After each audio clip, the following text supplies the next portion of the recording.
Hola, ¿qué tal? Muy, pero muy buenos días. Espero se encuentren muy bien y bueno, bienvenidos a este espacio.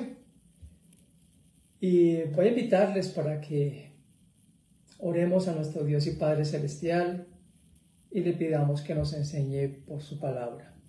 Como siempre, por favor, dejen sus aparatos celulares en modo silencioso para que no les vaya a distraer y podamos estar en estos minuticos muy concentrados o concentradas en lo que papá nos quiere enseñar a ustedes y a mí en esta mañana.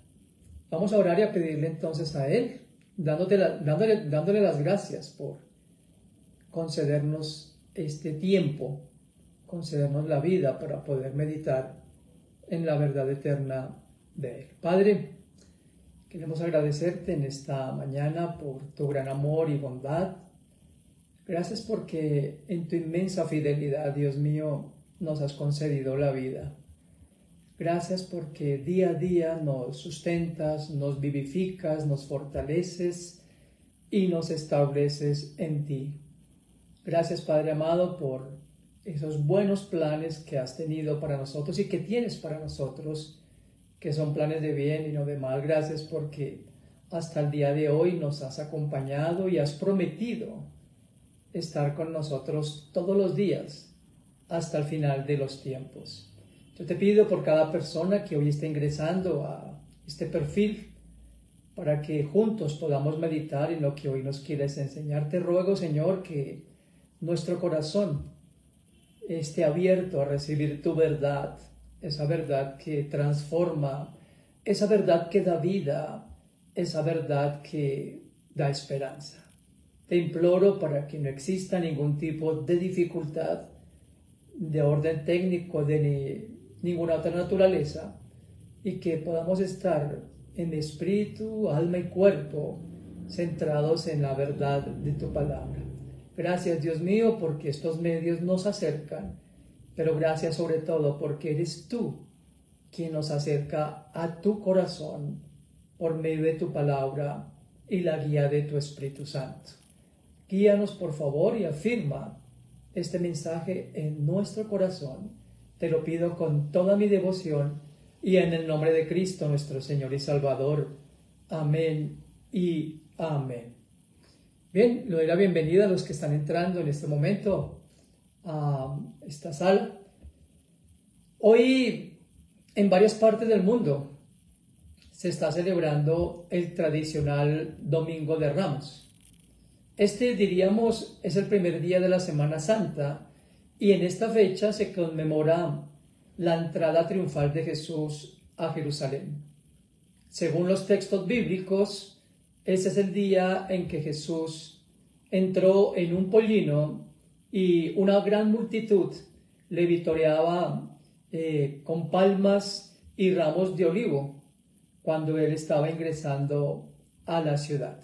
Hay muchos eventos previos a este momento tan importante, pero hoy quiero hablarles de algo que antecedió a la muerte de Cristo, a su camino hacia Getsemaní, momentos antes de ser arrestado y de entregar su vida de forma voluntaria por ustedes y por mí. He titulado precisamente este pasaje, esta enseñanza del día de hoy, antes de Getsemaní. Y para esto quiero mencionar algo bien importante. Antes de Getsemaní, antes de encaminarse hacia ese lugar, Jesucristo celebró lo que ustedes y yo conocemos, la cena, de la cual hablaré en unos minutos más adelante. Pasó un tiempo muy importante con sus discípulos en el aposento alto, en el día más importante para el pueblo judío y para nosotros, que es la celebración de la Pascua. En esa celebración ellos compartían y conmemoraban la liberación del pueblo de Israel de la esclavitud, que por 400 años habían estado presos o cautivos o sometidos por la nación de Egipto. Ustedes recordarán, y lo hemos mencionado en muchas ocasiones, en el libro de Éxodo, cuando Dios saca a su pueblo de esa esclavitud después de muchas señales y les instruye, les da la forma en que deben celebrar esa Pascua. Moisés, por guía de Dios, les dice a ellos que deben celebrar con un cordero esa liberación. Y vamos a verlo hoy, esa similitud o paralelismo que podemos ver. Pero antes de esos eventos, Jesucristo, como lo acabo de mencionar, estaba en el aposento alto con sus discípulos y dice el Salmo 26, verso 30, para que lo busques ahí en tu Biblia. De antemano te quiero hacer un comentario. Los textos que voy a leer el día de hoy, los voy a leer en la versión Dios habla hoy, una versión moderna. Dios habla hoy, la última versión de esa traducción. Salmo 26:30. No sé si habías puesto atención a este versículo, pero nos dice algo bien interesante, que es en donde vamos a basar nuestra enseñanza del día de hoy. Dice el Salmo 26:30, en la versión Dios habla hoy: después de cantar los salmos, se fueron al monte de los olivos. Así dice textualmente el evangelista Mateo, y esto lo escribe momentos después de que Jesús compartió el pan y el vino como simplemente como una forma, símbolos, se me ha olvidado el término, como los símbolos de lo que Él iba a realizar por ti y por mí. Así es de que hoy vamos a estudiar algunos de esos salmos que están agrupados del 113 al 118. Dice que Jesús cantó los salmos con sus discípulos antes de dirigirse a Getsemaní, para que nos quede eso muy claro. Los salmos que ellos entonaron, repito, están agrupados del 113 al 118, y estos salmos son llamados salmos Hallel en el hebreo, que significa salmos de adoración o de alabanza. Tal vez te estés preguntando, ¿y esos salmos por qué en un día como hoy?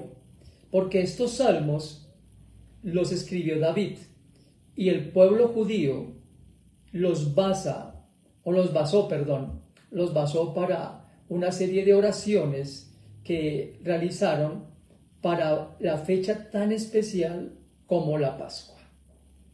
La Pascua, debo decir y recordarles, es el evento más significativo en la historia del cristianismo. Cuando recordamos la Pascua, nosotros celebramos la obra redentora de Jesucristo a favor de todos nosotros y que está desde Génesis hasta el final expresada.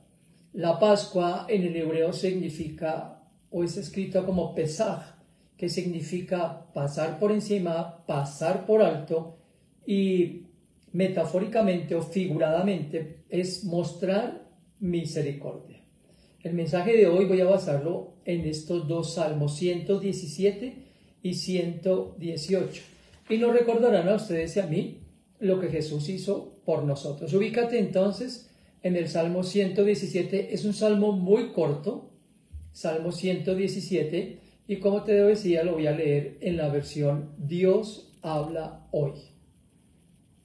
El Salmo 117 dice: naciones y pueblos todos alaben al Señor, pues su amor por nosotros es muy grande, la fidelidad del Señor es eterna. Aleluya, dice este Salmo 117. Este salmo entonces, que entonara Jesús con sus discípulos, nos recuerda a nosotros y a toda la humanidad dos cosas de vital importancia en nuestra fe: Cristo y bibliocéntrica.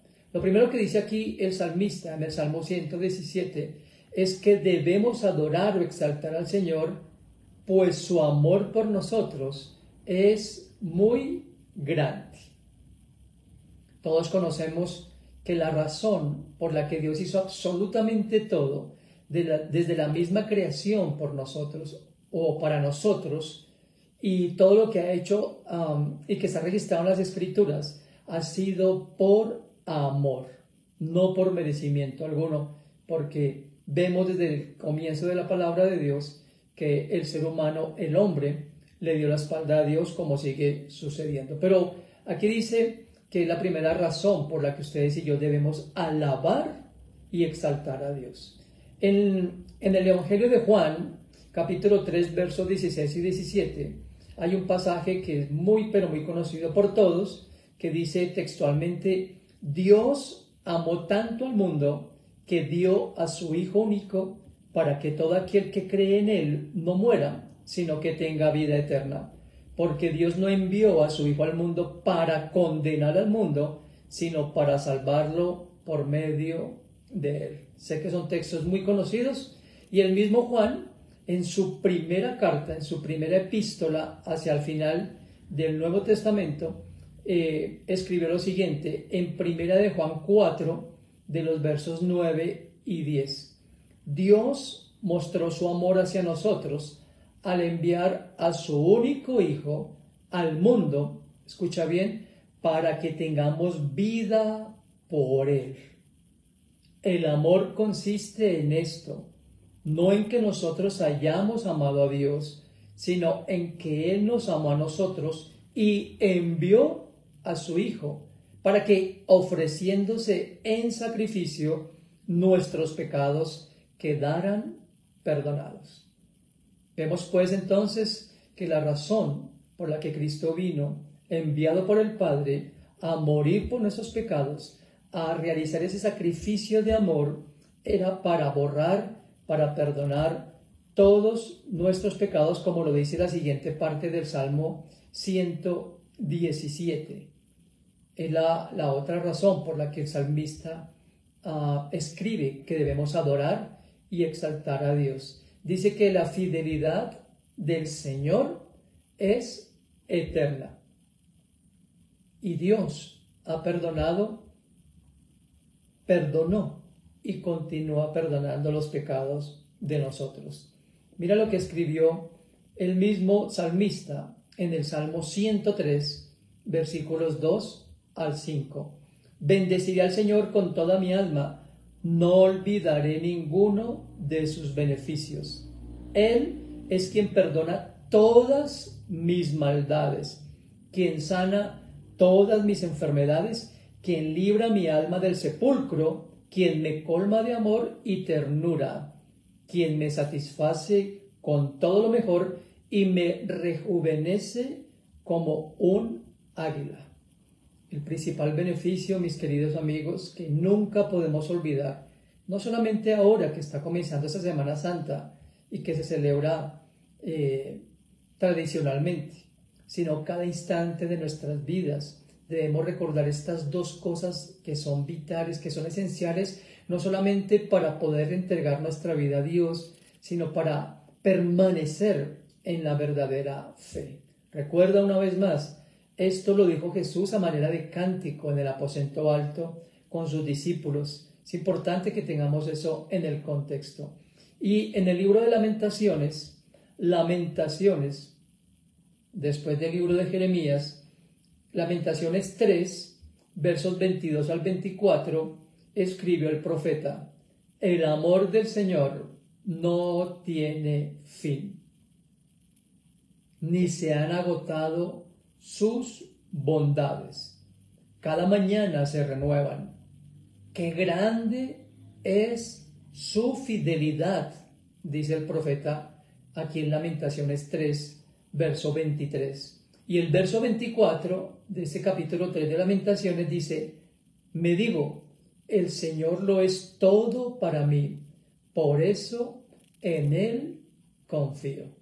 Yo me puedo imaginar a Jesús y a sus discípulos entonando estos cánticos, alabando y exaltando a Dios. Estaban celebrando, repito, la Pascua, estaban allí en el aposento alto.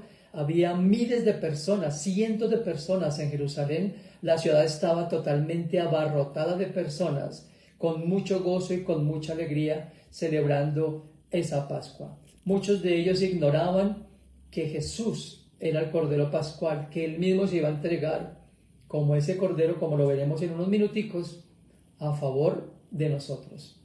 Quiero que prestemos nuestra atención, por favor, al siguiente salmo. El Salmo 117 ya lo mencioné de manera general, pero centrémonos en el Salmo 118. Este fue el salmo, repito, que Jesucristo entonó con sus discípulos, según lo dijo Mateo 26:30. Ahora, ¿por qué entonaron ese cántico esa noche? ¿Qué estaba sucediendo esa noche? ¿Y qué estaba a punto de suceder? El evangelista Lucas, en el capítulo 22, en los versos 14 al 20, nos dice qué estaba sucediendo en esa noche. Léelo conmigo, Lucas 22, del 14 al 20. Es en la misma versión, Dios habla hoy.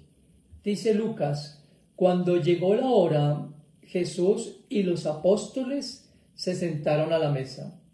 Jesús les dijo: cuánto he querido celebrar con ustedes esta cena de Pascua antes de mi muerte, porque les digo que no la celebraré de nuevo hasta que se cumpla en el reino de Dios. Mira el verso 17. Entonces tomó en sus manos una copa y, habiendo dado gracias a Dios, dijo: tomen esto y repártanlo entre ustedes, porque les digo que no volveré a beber del producto de la vid hasta que venga el reino de Dios.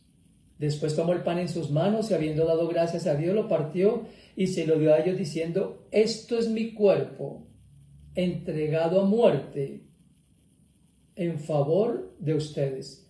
Hagan esto en memoria de mí.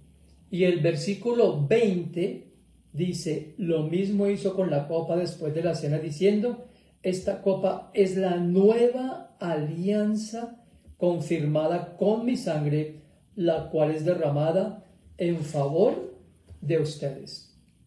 Como lo podemos ver, esto fue mucho más que la última cena o la última comida que Jesús iba a compartir con sus discípulos. Uno de los momentos más importantes de esta última cena es el mandamiento de Jesús de recordar lo que iba a hacer a favor de toda la humanidad en la cruz, al pagar por nuestros pecados. Eso lo vimos ahí en el verso 19 de este capítulo 22 de Lucas. Además de predecir su sufrimiento y muerte por nuestra salvación o para nuestra salvación, Jesús también usó la última cena, escúchame bien, presta atención a este detalle, para conferirle a la Pascua un nuevo significado, instituir, como lo vimos, un nuevo pacto. Noten algo importante que tal vez hemos pasado por mucho tiempo desapercibido. ¿Qué estaba utilizando Jesús para celebrar la Pascua con sus discípulos? Dos frágiles elementos como un trozo de pan y el fruto de la vid, el vino. Vimos por contexto, que lo mencioné al comienzo, que la Pascua que Dios estableció para Israel después de liberarlos de la esclavitud en Egipto incluía un cordero. ¿Recuerdan? Ese mismo cordero era el que representaría a Jesús, que lo vamos a leer en unos segundos. Pero presta atención a esto. ¿Por qué Jesucristo no compartió el cordero con sus discípulos? ¿Saben por qué? Se los voy a decir. Porque Él, el Cordero de Dios, estaba ahí con ellos. Y estaba con ellos sirviéndoles antes de entregarse voluntariamente, antes de dirigirse a Getsemaní y ser arrestado y posteriormente crucificado por tus pecados y los míos. Momentos después de esta cena, Jesús se encontraría de camino a la cruz como ese cordero dispuesto a morir por ti y por mí. ¿No es algo maravilloso? Estaba ahí delante de ellos. Y esa fue la profecía que Dios inspiró a Isaías a escribir.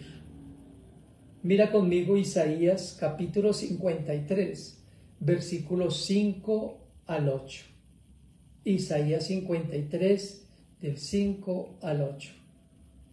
Quiero recordarte que esta profecía fue escrita por Isaías 600 años antes de que ocurriera.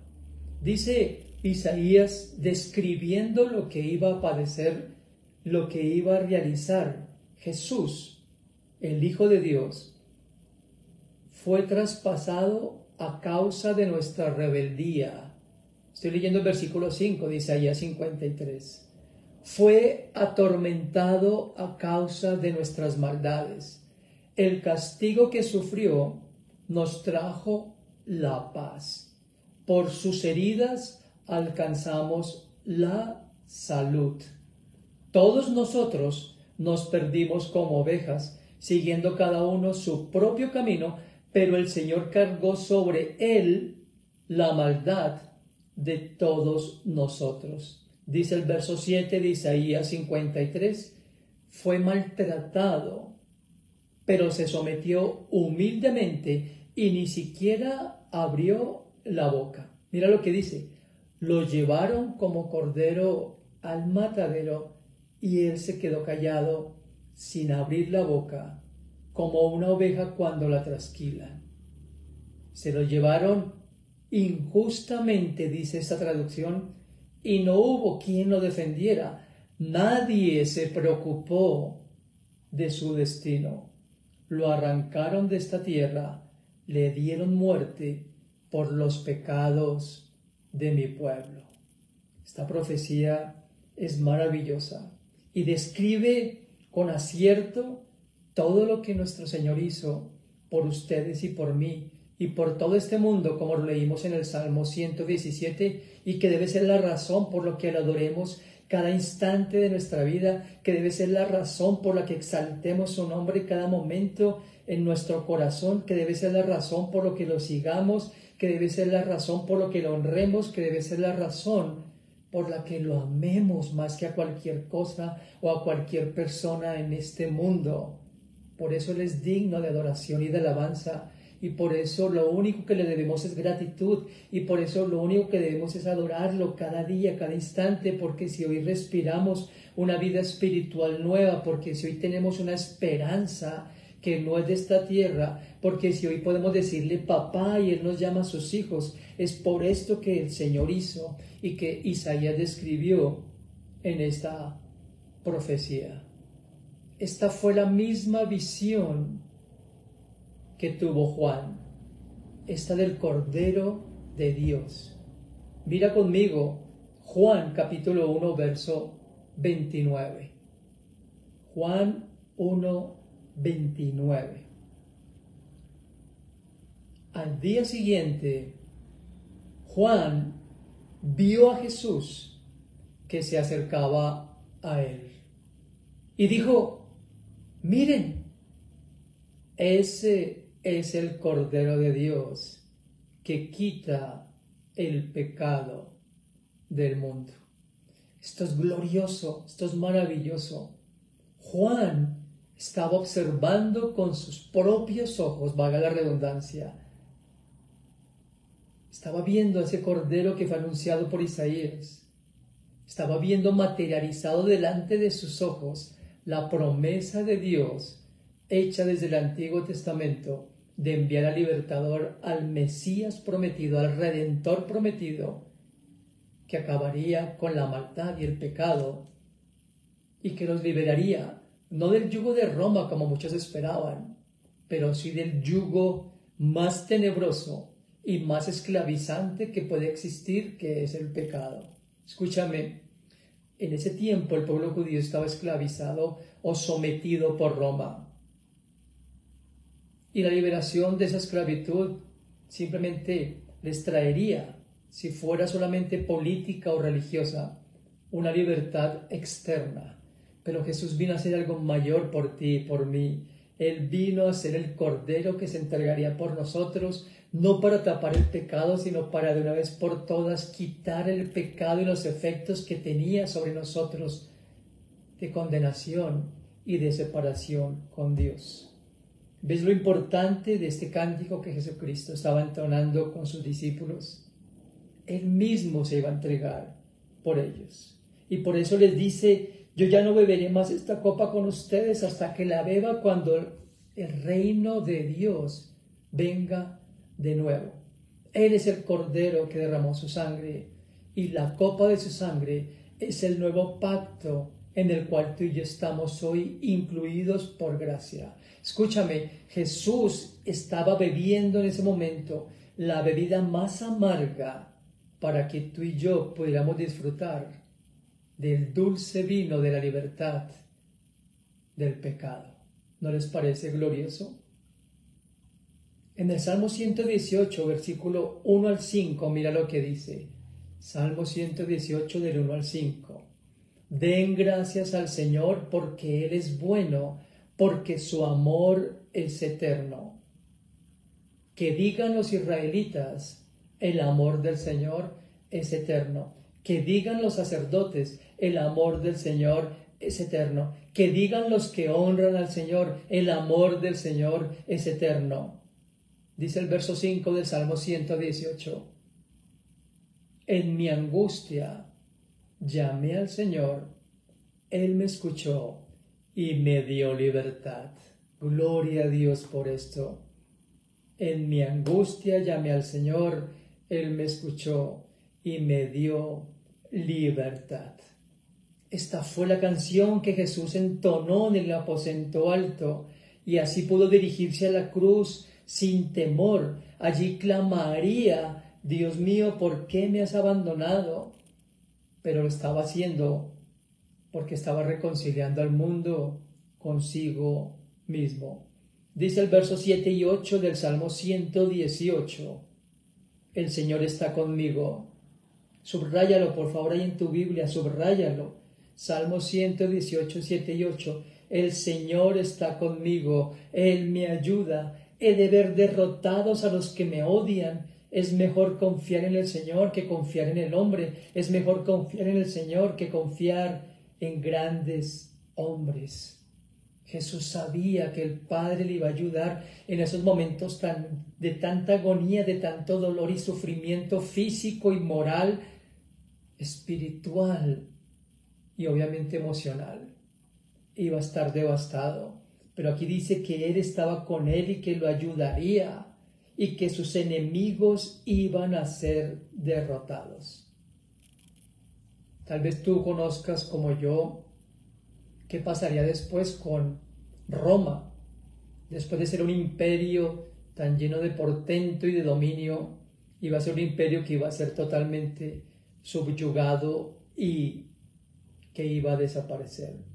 Jesucristo dice, todos los que me odian serán derrotados, y es mejor confiar en el Señor que confiar en el hombre. Escúchame, este cántico Jesucristo le estaba diciendo a sus discípulos que iban a sufrir, que iban a padecer después de su partida. Ya se los había dicho en muchas enseñanzas anteriores, pero les dijo, tengan fe, tengan confianza, en el mundo tendrán aflicción, pero confíen porque yo ya vencí al mundo, he vencido al mundo y lo venceré con mi muerte en la cruz, venceré el imperio de la muerte y del pecado y los liberaré de una vez por todas. Es mejor, por eso dice el cántico hermoso, ¿no? Es mejor un día en tu casa que 1000 años fuera de él. El salmista entonces estaba diciendo que es mejor refugiarnos en el Señor, que es mejor confiar en Dios y en su palabra. Y otro detalle bien importante, ¿sabes por qué Jesucristo tomó este texto para citarlo a manera de cántico? Cuando dice es mejor confiar en el Señor que confiar en el hombre, porque Él estaba, escúchame, estaba entonando este cántico no con 12 discípulos, sino con 11. Porque el 12º discípulo, que tú sabes a quién me refiero, en ese momento ya se había ido. Se había ido a cumplir el propósito malévolo que había en su corazón. Estaba con sus discípulos diciendo: confíen en Dios y no en el hombre. Este discípulo número 12 estaba negociando la entrega de su Señor, aquel que le dio la vida, aquel que le enseñó, aquel que lo amó hasta el último minuto y que previamente le había lavado los pies. Aún así, el Señor entonó ese cántico mirando a estos 12 hombres, a estos 11 hombres que lamentablemente después también le abandonarían, porque tú sabes muy bien que en la cruz y en agonía tan solo un discípulo estaba con él, que fue Juan.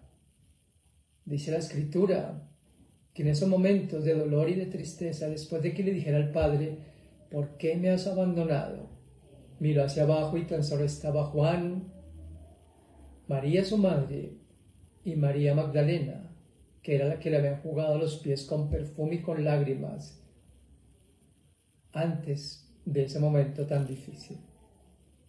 Es mejor confiar en Dios, como lo hiciera Juan, como lo hiciera María, que confiar en cualquier hombre. Es mejor confiar en Dios, en sus promesas, así la vida sea difícil, así tengamos pruebas, luchas, así nos decepcionen las personas. Dice aquí el Salmo: porque Él es mi ayuda, porque es mejor confiar en el Señor que en cualquier hombre. Tú confías en esas palabras, yo confío en cada letra de estas palabras. Y en los versículos 10 al 12 de ese Salmo 118, de este precioso cántico que Jesús entonó, dice: todas las naciones me rodearon, pero en el nombre del Señor las derroté. Me rodearon por todos lados, pero en el nombre del Señor las derroté. Me rodearon, dice el versículo 12 del Salmo 118, como avispas, pero su furia se apagó como fuego de espinos. En el nombre del Señor las derroté. Por todos lados, en el nombre del Señor los derroté. Mira, no importa cuántas dificultades estemos pasando en este mundo. Lo cité hace un momento. En el mundo siempre tendremos aflicción de muchas formas, decepciones, traiciones, pero el Señor jamás nos dejará. Él vino a este mundo a morir por ti y por mí, para que nosotros pudiéramos vivir para Él y en Él.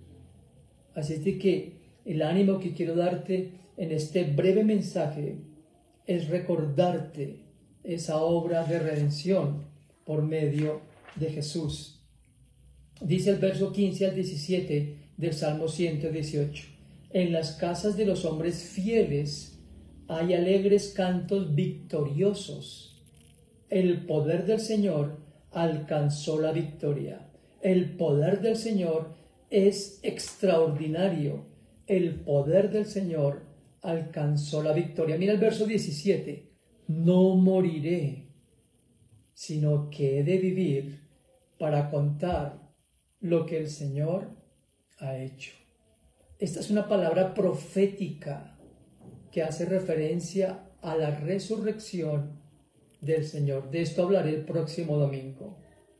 Pero hoy quiero que, en resumen, tú y yo nunca olvidemos que la Pascua es una celebración de la obra amorosa de Dios por su pueblo, por medio de Jesucristo. Cuando Dios en la Pascua de Éxodo pasó por alto las casas de los israelitas imperfectos y pecadores y juzgó a Egipto, nos recuerda que Él también, en virtud de la fe que tú y yo tenemos en Jesús, pasó por alto nuestros pecados cuando reconocimos, así como Juan, a ese Cordero de Dios que vino a quitar el pecado de nosotros. Pecado que nos estorbaba, que nos lastimaba y que no nos permitía celebrar la comunión con Dios. Y el propósito de la celebración perpetua es dar al pueblo de Dios una motivación constante, además de una memoria visible y activa que nos fortalezca espiritualmente y permanecer fieles entonces en la adoración y en servicio a ese Señor y Dios que nos redimió. De la misma manera que olvidar nos puede conducir a apostatar, el recordar estos hechos nos debe mover a adorar. Antes de Getsemaní, el Señor entonó un cántico de liberación, un cántico que anunciaría nuestra liberación por la obra de redención que Él llevaría a cabo en la cruz. Que hoy y que cada día tú y yo podamos adorar al Señor con profunda gratitud, haciendo uso de las palabras que leímos al comienzo el día de hoy. Naciones y pueblos todos, alabemos al Señor, pues su amor por nosotros es muy grande y la fidelidad del Señor es eterna.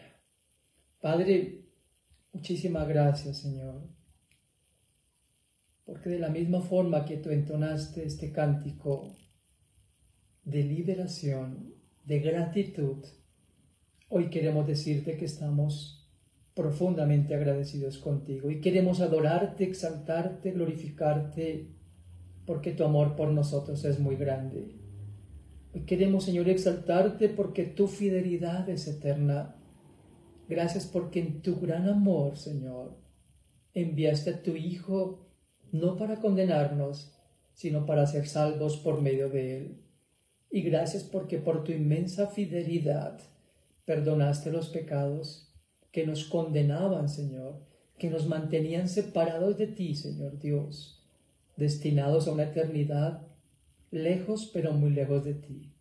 Pero como lo dijera Pablo en su carta a los Efesios, pero tú, por tu gran amor con el cual nos amaste, nos diste vida y nos hiciste sentar en los lugares celestiales con Jesucristo. Señor, que nuestro cántico de adoración, que nuestro cántico de alabanza todos los días sea este. Gracias, Señor, porque estaba perdido y tú me encontraste. Gracias, Señor, porque estaba muerto y tú me diste vida. Gracias, Señor, porque aunque estaba en oscuridad, la luz tuya vino, Señor Dios, a iluminar mi corazón y mi alma, a permitirme verte, Señor, y permitir gozar de esa libertad que hoy tengo en ti. Ayúdame, Señor, a poder vivir para ti, ya que tú moriste por mí, que yo anhele vivir para ti. Yo te lo pido en el precioso nombre de Cristo, nuestro Señor y Salvador. Amén y amén. Bien, espero que este mensaje te haya animado y especialmente conducido tu corazón a esa fidelidad al Señor por lo que ha hecho por ti y por mí. Esta semana no tendremos grupos de estudio. Quiero invitarte a algo muy especial. Esta es la semana propicia para estar con nuestra familia. Pasa tiempo con tu familia, con las personas cercanas y háblales de Jesús. Es tiempo de hablar de Jesús. Estamos en los días finales, créeme, es lo que dice la Escritura. Así es de que por esa razón no tendremos grupos, pero nos encontraremos la siguiente semana, el día domingo, hablando precisamente de lo que significa para nosotros la resurrección de Jesús. Comparte por favor este mensaje con todos tus allegados. Durante la semana igual mi esposa y yo te estaremos enviando los tiempos de meditación bíblica, tanto escritos como en audio, porque necesitamos seguir creciendo en la fe que es en Cristo Jesús. Si tú sientes en tu corazón apoyar este ministerio que llevamos con mi esposa Pili, tus donaciones u ofrendas de verdad que son importantes para nuestro sostenimiento y para que podamos seguir usando estas redes y las grabaciones de estos mensajes para la difusión de la palabra de papá. Recibe un fuerte abrazo desde aquí de parte de mi esposa y en el mío propio. Estás en nuestras oraciones y en nuestro corazón. Que el Señor continúe bendiciéndote y que tengas una excelente semana. Hasta pronto.